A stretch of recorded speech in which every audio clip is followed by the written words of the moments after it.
I've been doing some classic gaming today, most of the day actually, switching between playing the Switch and the NES Classic Edition, and I do have an item to show that can be used with the system. That is 8bitDo's NES30 controller. This is the Bluetooth edition. There is a different kind of controller that they have. They have two in their new line. Excuse me. That looks similar to this, and I think they have this other one has two buttons. But anyways, this looks like a real Super Nintendo controller. You have two extra buttons here, X and Y. Other than that, it looks very much like a NES controller, same dimensions, and they also add shoulder buttons. But the look and feel of this controller, I mean, it looks very similar to an NES controller, feels very similar to one. Obviously the layout is almost identical as well. I mean, just the feel of the buttons and everything, they got it pretty much spot on. And I got this for half the price, half the actual retail price when these first came out. Really, it just depends on which seller you buy this from online. If you buy it off Amazon, which I actually didn't this time, I went and bought it off a seller off of eBay. But yeah, on to the review. The instruction manual for this is on 8bitDo's website. I actually downloaded the PDF file, and it actually tells you how to modify this controller, but they say that they're not responsible for any damages, and for each user to handle the controller with care. I like the classic look to this label, though. It does look like something from the 80s. NES30 gamepad, good stuff. I mean, I didn't have any problems with this. I kind of struggled to pair it with the system. You do have to charge this controller for about 30 minutes, but you get 10 hours of gameplay out of it. So I was enjoying this with the NES Classic earlier, playing Super Mario 3, Super Mario Brothers 2 on there as well. I bought this to play this with my Switch. However, this is what it comes with. This adapter here, and it's specifically for use with the NES Classic. You can even tell by the design here, the little slots here, little lines that look reminiscent of the actual NES Classic. I would bring it back out for this video, but the actual NES Classic, but nah, I don't really have time. So that's what the adapter looks like. This plugs right into the NES Classic. You can plug two of them in to play two-player games on the system. If you want to know how to pair the controller up, look at 8bitDo's website. I'll provide a link to it in the description, probably. But here's the box, and this is what you get. This is part of what you get with the system. Obviously the controller, the adapter. In order to play the game on, use the controller on a Switch or PC or PS4, PS3, you have to buy a separate adapter, and I'll show that here in a second.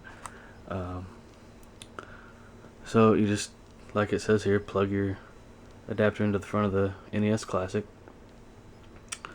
I guess this will work with an original NES as well if you buy the different, the regular USB adapter. Pairing it, I'll just explain how to do it. I don't know if this will focus.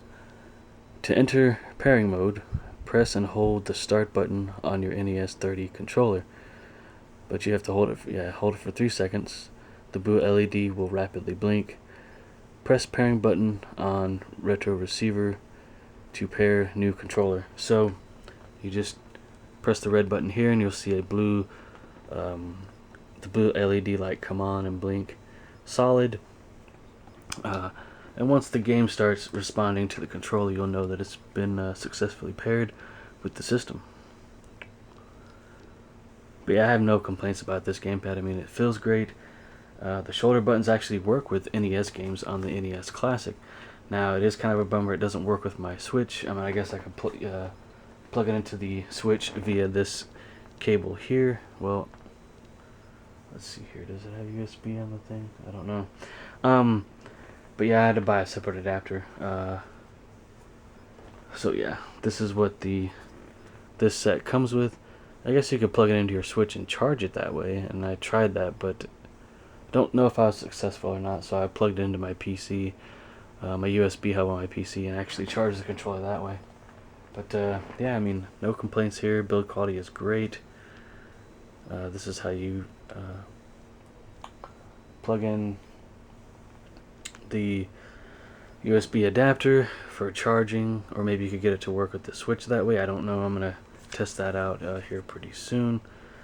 But yeah, I mean, I may get the 8bitDo Super Nintendo controller to play with my my Super Nintendo systems, as well as my analog Super NT. In fact, that's what I actually used to charge my PS4 controller today, which is the analog Super NT cable. And that's the great thing about a lot of these cables. You don't need the originals to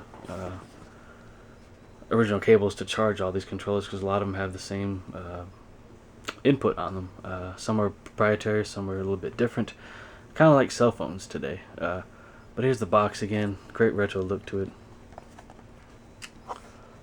Bluetooth controller. Oh, and I'll show that adapter that I actually ordered. 8bitDo's USB wireless adapter for PS Classic Edition. I also work with.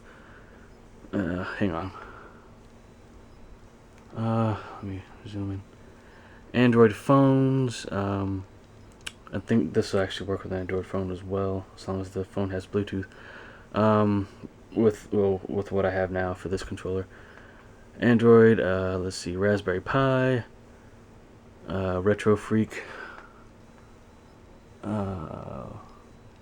Wow, this is hard to see. Okay. Switch, Windows computers, and Mac computers, Mac OS computers.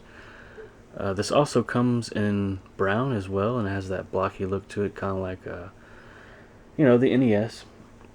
And that's why I wanted it, because it has this retro look to it. Pretty cool. Looks like it's official, and there's actually some that have no branding to it, but I think it's still 8bitDo.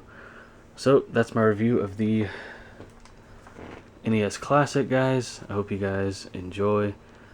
I'm sorry, my review of the NES Classic controller, the NES30.